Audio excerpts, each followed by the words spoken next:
Hello everyone, welcome to our YouTube channel. So in today's class we will discuss about part 2. अब part 2 किसका? जो हम vicarious liability का topic हमारा चल रहा था, तो उसी में ही यहाँ पे हमने एक वो तो कर लिया था प्रिंसिपल एंड एजेंट वाला. ये हमारा सेकंड है मास्टर एंड सर्वेंट की. यहाँ पे हम डिस्कस करेंगे बात. ठीक है, देखते हैं द सेम रूल जो भी हमने पहले पढ़ा था. अब देखो हमने लास्ट लेक्चर में क्या पढ़ा था. लास्ट लेक्चर में हमने ये पढ़ा था कि एक सर्टेन काइंड ऑफ रिलेशनशिप होनी चाहिए बिटवीन द टू पर्सन्स. यानी कि जो हम प्रिंसिपल एंड एजेंट का पढ़ के आए हैं. अगर आपने वो वीडियो नहीं देखी है तो आप चैनल पे जाके प्लेलिस्ट देखिए, वहाँ पे आपको इसका पार्ट 1 मिल जाएगा. वही सेम चीज़ यहाँ पे अप्लाई हो रही है. दोनों के बीच में एक सर्टेन काइंड ऑफ रिलेशनशिप होनी चाहिए. साथ ही साथ उन दोनों के बीच में क्या होना चाहिए, वो जो एजेंट है यानी कि वो जो एम्प्लॉयड पर्सन है वो क्या होना चाहिए, performance of the his duty. अपनी ड्यूटी को वो क्या कर रहा हो, परफॉर्म कर रहा हो, वो चीज़ यहाँ पे होनी चाहिए. So if a servant does a wrongful act in the course of his employment, the master is liable for it. यही सेम चीज़ हमने प्रिंसिपल एंड एजेंट वाले में पढ़ी थी कि अगर दो पर्सन हैं ए एंड बी. ए जो है मास्टर है, ठीक है, ये कौन है, मास्टर है, और ये जो है सर्वेंट है. सर्वेंट कौन होता है, जो किसी यानी कि ये एम्प्लॉयर हो गया, ये कौन हो गया, ये एम्प्लॉयर हो गया, ये एम्प्लॉय हो गया. तो ये जो एम्प्लॉय है किसी के अंडर में होके क्या करता है, काम करता है, वो चीज सर्वेंट कहलाती है. यानी कि वो पर्सन सर्वेंट होगा. अब इस सर्वेंट ने इन द कोर्स ऑफ एम्प्लॉयमेंट में रहते हुए क्या करा, कोई रॉन्गफुल एक्ट करा. अब उस रॉन्गफुल एक्ट के लिए ये जो पर्सन है वो भी लायबल होगा, ए लायबल होगा, क्योंकि वो मास्टर है. यही चीज यहाँ पे कहता है. That means the master is vicariously liable for the wrongful act done by his servant in the course of employment. The liability of master of course is in addition to that of the servant. Same चीज है, वही, कोई इतनी बड़ी चीज नहीं है, एकदम इजिली समझ में आ जाएगी. And the wrongful act of the servant is deemed to be the act of the master as well.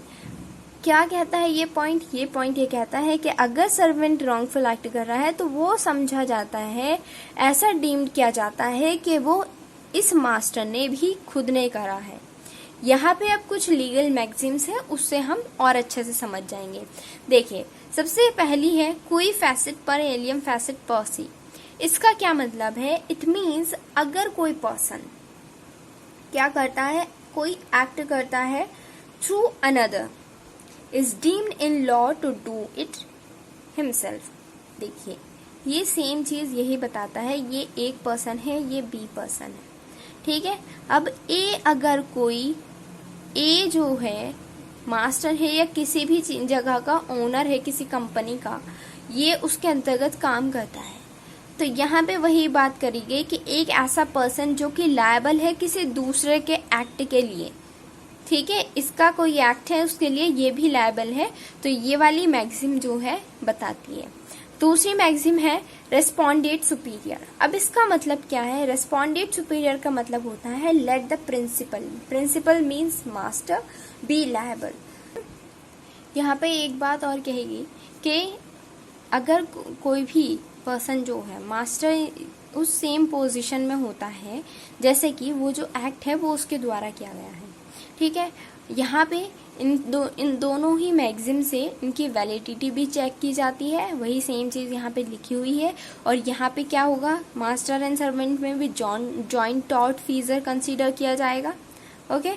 दूसरी चीज यहाँ पे ये है, the reason for the maxim respondeat superior seems to be the better position of the master to meet the claim because of his larger pocket and also ability to pass on the burden of liability through insurance.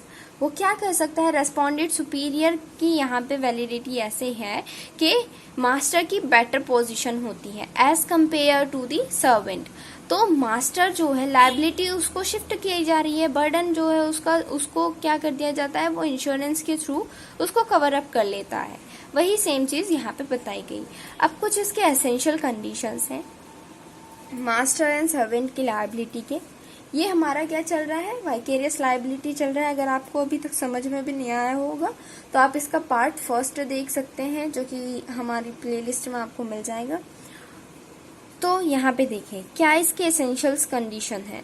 Essential condition ये है कि सबसे पहले वो जो servant है, कोई tort उस सर्वेंट के द्वारा क्या किया जाना चाहिए, कमिट किया जाना चाहिए। The tort was committed by the servant.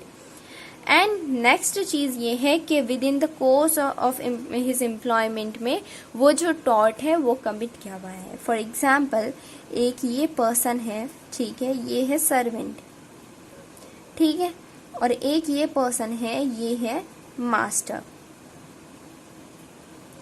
अब ये जो मास्टर है इसकी कोई शॉप है, ठीक है, और उस शॉप को वो इस सर्वेंट के द्वारा काम करवाता है उस शॉप पर। अब कुछ सामान था जो कि कोई कस्टमर आता है तीसरा, उसके घर पे भिजवाना था वो सामान। अब इसने जो है मास्टर ने इसको ऑर्डर दिया।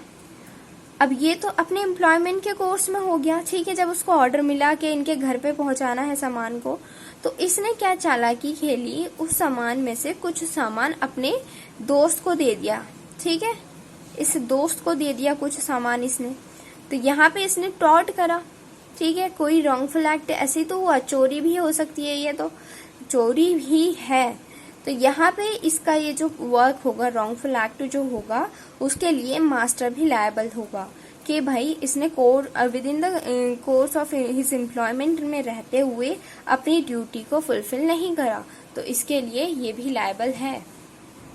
अब हम देखते हैं सर्वेंट कौन होता है, और उसके साथ साथ एक और दूसरी टर्म है इंडिपेंडेंट कॉन्ट्रैक्टर। तो उसकी चीज में भी क्या यहाँ पे रिलेशन है वो देख लेते हैं।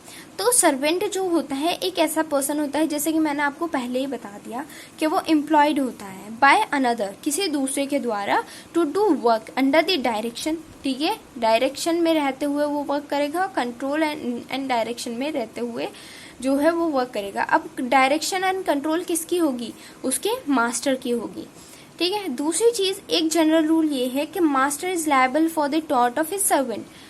यही तो हम पढ़ रहे हैं वाइकेरियस लायबिलिटी में कि मास्टर जो होगा वो लायबल होगा, किस लिए, अब जो भी उसका सर्वेंट है उसने जो भी टॉर्ट करा होगा उसके लिए। बट यहाँ पे he is not liable for the tort of an independent contractor. अब यहाँ पे ये समझने वाली चीज है, देखिए ये एक पर्सन है ए, ये ओनर है, ठीक है, किसी कंस्ट्रक्टिव कंपनी का समझ लीजिए आप, ठीक है। अब यहाँ पे ये बी है, ये है इंडिपेंडेंट कॉन्ट्रैक्टर। अब कुछ इसको रिपेयरिंग वगैरह करानी थी, उसने इस इंडिपेंडेंट कॉन्ट्रैक्टर को कांटेक्ट करा और उसको अपने यहाँ पे काम पे रख लिया। अब इसने कोई ऐसा रॉन्गफुल एक्ट करा, ठीक है, तो यहाँ पे जो थर्ड पर्सन है जिसके ये वो काम करा रहा था, ये ए पर्सन, तो इस थर्ड पर्सन ने इस पे स्यू कर दिया कि भाई आपने, आपका ही ये जो है आपने काम पे रखा था इसको, तो इसलिए जो है आप भी लायबल होंगे इसके लिए। लेकिन नहीं, यहाँ पे कोर्ट ये कहती है कि यहाँ पे ये ए जो पर्सन है ये लायबल नहीं होगा, बिकॉज यहाँ पे वो इंडिपेंडेंट कॉन्ट्रैक्टर है। इंडिपेंडेंट कॉन्ट्रैक्टर होता क्या है ये हम अब इस डिफरेंस में देखेंगे। तो आपको ये जनरल रूल समझ में आ गया होगा, आई होप। अब देखते हैं इनका क्या डिफरेंस है। देखो, एक सर्वेंट जो होता है is an agent who is subject to the control and supervision of his master, an employer regarding the manner in which the work is to be done. ठीक है, ये हो गया सर्वेंट की बात कि सर्वेंट जो है एक ऐसा एजेंट होता है जो कि कंट्रोल एंड सुपरविजन, अपने मास्टर के कंट्रोल में रहते हुए कोई काम करता है। अब इंडिपेंडेंट कॉन्ट्रैक्टर क्या होता है? इंडिपेंडेंट कॉन्ट्रैक्टर एक ऐसा पर्सन होता है जो कि खुद का ही अपना आप में ही मास्टर होता है और अपनी ही डायरेक्शन के अकॉर्डिंग वर्क करता है।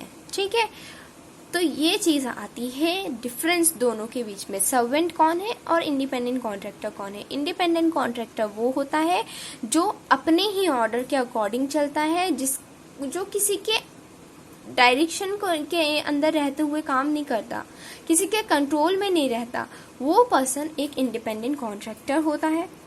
ओके, देखिए एक एग्जाम्पल से समझते हैं हम यहाँ पे। एक एग्जाम्पल ये है कि एक पर्सन है, ठीक है, अब वो जो है कार का ओनर है। यहाँ पे ये देखिए, ये एक पर्सन है, इसके पास क्या है, कार है। ऑलराइट, अब यहाँ पे ये सेकंड पर्सन है जो कि इसके कार के लिए इस पर्सन ने, जो ओनर था, उसने इसको क्या रखा, सर्वेंट को रखा।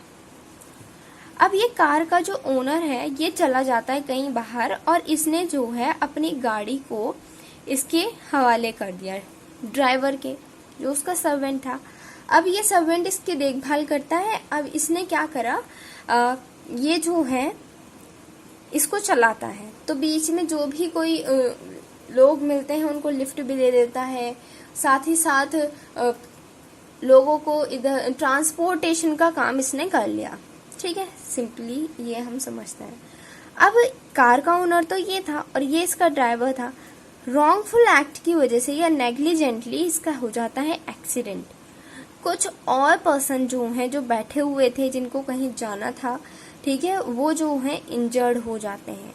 अब वो क्लेम लेके जाते हैं इसके अगेंस्ट में, साथ ही साथ इसके ऊपर भी। यहाँ पे क्या होता है कि कोर्ट ये कहती है कि ये with in the course of employment में था, यानी कि जो सर्वेंट है ये इसके अंतर्गत रहते हुए है, या और इस पूरे कार की जिम्मेदारी इसको दी गई थी। तो जो एम्प्लॉयर है, मीन्स जो मास्टर है, वो भी लायबल होगा। ये तो हो गया इस वाले का एग्जाम्पल। अब हमारी बात आती है इंडिपेंडेंट कॉन्ट्रैक्टर की। अब यहाँ पे समझिए, ये एक पर्सन है, ये एक पर्सन है। ऑलराइट, ये एक टैक्सी ड्राइवर है जिसकी खुद की टैक्सी है, जो टैक्सी चलाता है। ये जो पर्सन है, इसको रेलवे स्टेशन जाना है, तो ये इसके पास जाता है और टैक्सी के वाले से कहता है कि मुझे आप रेलवे स्टेशन तक छोड़ दीजिए।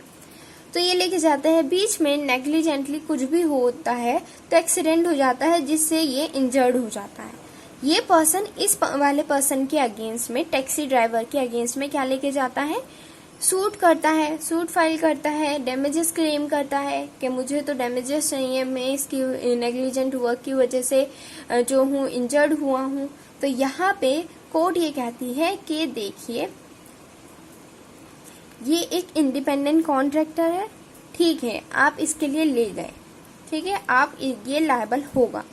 लेकिन यहाँ पे ही सेम चीज ये है कि अगर कोई थर्ड पर्सन है और अगर ये पर्सन इस वाले थर्ड पर्सन को भी क्लेम करता है कि आप जो हो इसके उसमें आते हो,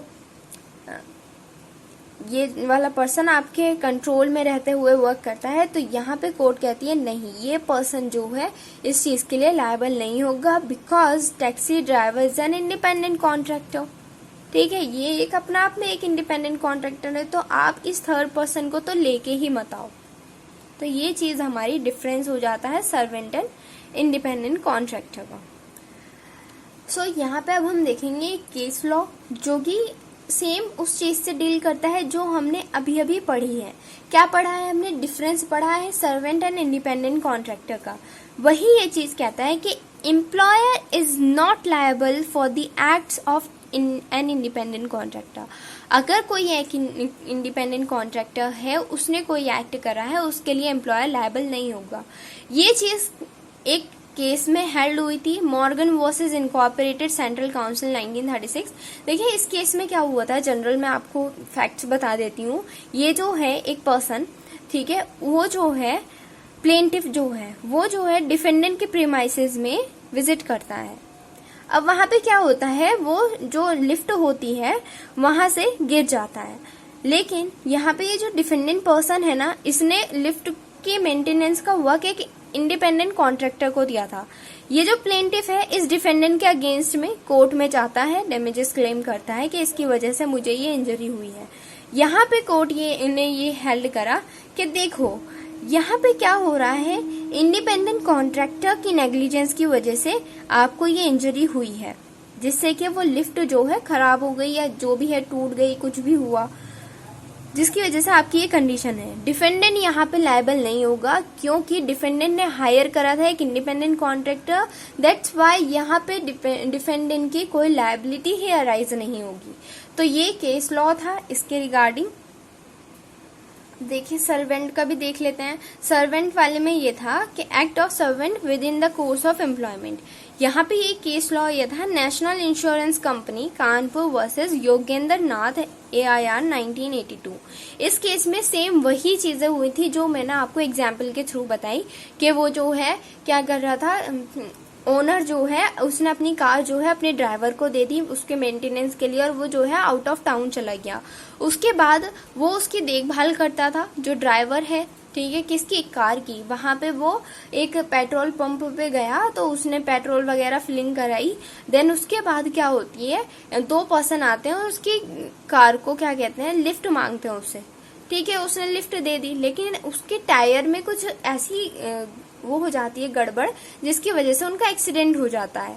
यहाँ पे जो है कोर्ट ने ये हेल्ड करा, देखो वो with in the course of his employment में था, कौन, ड्राइवर, जिस वजह से वो जो पर्सन है, जो ओनर है ऑफ द कार, दोनों ही यहाँ पे कोर्ट ने लायबल करे थे। यानी कि वो वाइकेरियसली लायबल हुआ, कौन, जो मास्टर था, जो कि आउट ऑफ टाउन चला गया था। सो ये हमारा वाइकेरियस लायबिलिटी का टॉपिक कंप्लीट हो जाता है। अगर आपको कोई भी क्वेरी है तो आप मुझे कमेंट सेक्शन में बता सकते हैं, और अगर आपको किसी भी और सब्जेक्ट पे वीडियोस बनवानी है तो उसको भी आप मुझे बता सकते हैं, सजेस्ट कर सकते हैं। Okay, thank you guys for watching my videos. Please like, share and subscribe to my channel. And अगर और भी कुछ बात हो तो आप हमारे इंस्टाग्राम पेज पे हमको DM कर सकते हैं। Thank you.